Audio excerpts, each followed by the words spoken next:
अगर कोई असहज होइएगा तो हाथ उठाइएगा, हम इसको बदलेंगे। उसमें सबसे बड़ा इनके सामने जो चुनौती था, वो चुनौती था प्रदेश में जो युवा है, जो बेरोजगार है।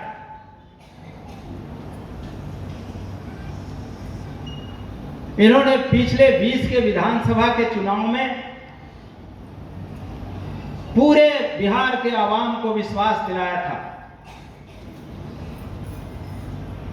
कि हम सरकार में जाएंगे तो यहां के युवाओं के चेहरे पे जो उदासी, बेरोजगारी का जो आलम है, उसको हम दूर करने का काम करेंगे। आज हमारा ये भाई अमित और अनिल उनके ही नक्शे कदम पे चल के और यहां आप लोगों को इकट्ठा किया है। हम इसके लिए ढेर सारी शुभकामना, बधाई देते हैं, आभार व्यक्त करते हैं और इनके टीम के सभी सहयोगियों को हमारी तो शुभकामना है कि आज आप छोटे से सभागार में इस तरह के आयोजन किया है। यह कारवा इतना बड़ा हो कि पटना के ऐतिहासिक गांधी मैदान में इस तरह का आयोजन हो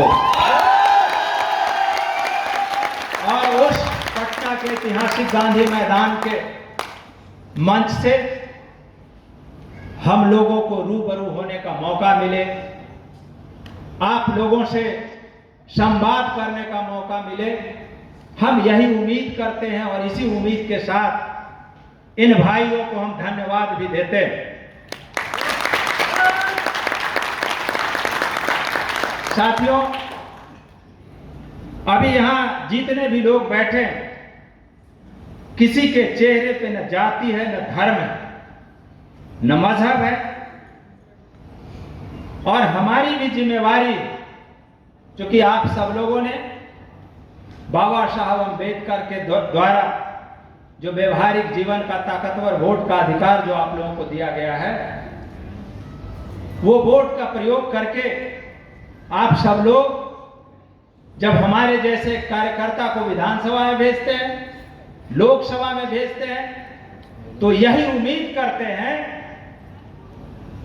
कि किसी जनप्रतिनिधि के द्वारा, किसी सरकार के प्रतिनिधि के द्वारा, किसी जिले या राज्य में तैनात अधिकारी के द्वारा कोई धर्म और जाति का बोध नहीं हो। ये आप सबके मन में उम्मीद होता है। लेकिन जब सरकार के प्रतिनिधियों के द्वारा जब किसी खास धर्म के लोगों को टारगेट किया जाता है, उस पे उंगली उठाया जाता है, उसके वस्त्र पे उसकी पहचान की जाती है, तो भाई दुनिया का सबसे बड़ा लोकतंत्र जो है ये भारत, हमारे जैसे, आपके जैसे लोकतंत्र में विश्वास रखने वाला नौजवान असहज होता है। इस बात पर भी आप सब लोगों को ध्यान देने की जरूरत।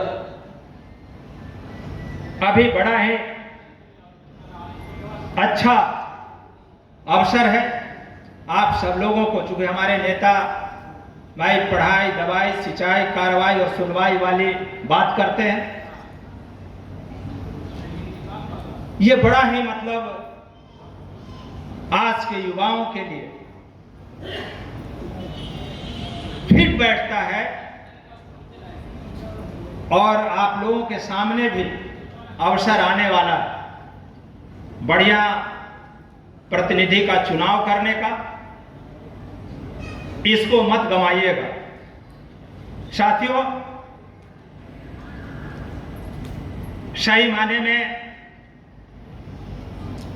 आयुर्वेद का ये जो हमारा भारत जो देश है वो जनक रहा था, लेकिन बाद के दिनों में वो धीरे धीरे विलुप्त के कगार पे चला गया है।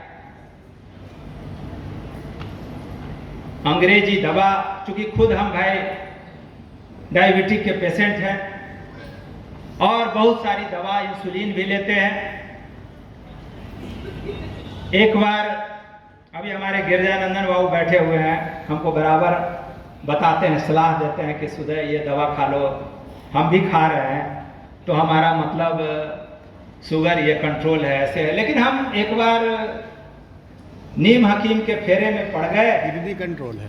और क्या बोल रहे? किडनी क्रिएटिन घट गया। हाँ, तो वो जो दवा खा रहे हैं वो कारगर है, हमको भी विश्वास जगा है उसमें। तो एक बार हम नीम हकीम के फेरे में पड़ गए और पढ़ने के बाद मतलब हम उसका इस्तेमाल कर लिए और इतना बीमार हम पड़े कि हम भाई आज हमारे पिता बाबू मुद्रिका सिंह यादव मतलब नहीं है धरती पे, हम प्रणाम करते हैं उनको। वो अगर नहीं होते तो शायद हम आप लोगों के बीच में आप लोगों से संवाद नहीं कर होते। हमको तुरंत मतलब पटना से, चूंकि भाई वो बिहार सरकार में स्वास्थ्य मंत्री रहे थे, काफी प्रभाव रहा था उनका चिकित्सा जगत में, तो पटना के जो टॉप 10 डॉक्टर थे वो आकर के देखे और उनको सलाह दिए कि इसका इलाज पटना में भी हम लोग कर सकते हैं, लेकिन जब सारा साधन है तो दिल्ली ले जाके इलाज कराइए। और सही माने में 1 महीना लगभग इलाज चला, 5-7 बार डायलिसिस हुआ। इसके बाद फिर हम वहाँ से ठीक होके लौटे। तो उसके बाद फिर थोड़ी हमको मतलब ये आयुर्वेद और नीम हकीम वाली दवा पे थोड़ा सा अविश्वास हुआ। लेकिन जब गिरजानंदन बाबू जैसे लोग सामने आते हैं और अपना रिपोर्ट, जब स्वास्थ्य का जब रिपोर्ट कार्ड जब जारी करते हैं, तो हमको लगता है कि नहीं, अभी भी आयुर्वेद में दम है, जान है, और सही माने में बिना नुकसान का आम लोगों तक कम पैसे में।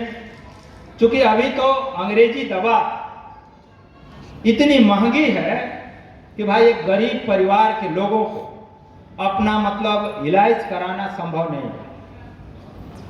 हम लोग रोज दिन झेलते हैं, रोज दिन दर्जनों मरीज का पीएमसीएच, एनएमसीएच, आईजीएमएस, एम्स, माने पटना के प्राइवेट अस्पतालों में इलाज के लिए घूम घूम करके फोन करते रहते हैं, अनुरोध करते रहते हैं चिकित्सकों से कि भाई ये गरीब है, ये आपको मतलब अपना इलाज कराने में सक्षम नहीं है, तो थोड़ा सहयोग करिए, दवा से भी, आर्थिक भी। तो लोग करते भी हैं। लेकिन आयुर्वेद में सही मायने में अगर उसमें गुणवत्ता हो तो इससे बढ़िया कोई मतलब दवा नहीं हो सकता है। पटना में भी भाई आयुर्वेद मेडिकल कॉलेज है, लेकिन उसकी हालत अच्छी नहीं। हम तो भाई कई बार, चूंकि हमारे पिताजी जब स्वास्थ्य मंत्री थे 90 के दशक में, तो उस जमाने में Patna Ayurveda college, medical college का स्थिति बहुत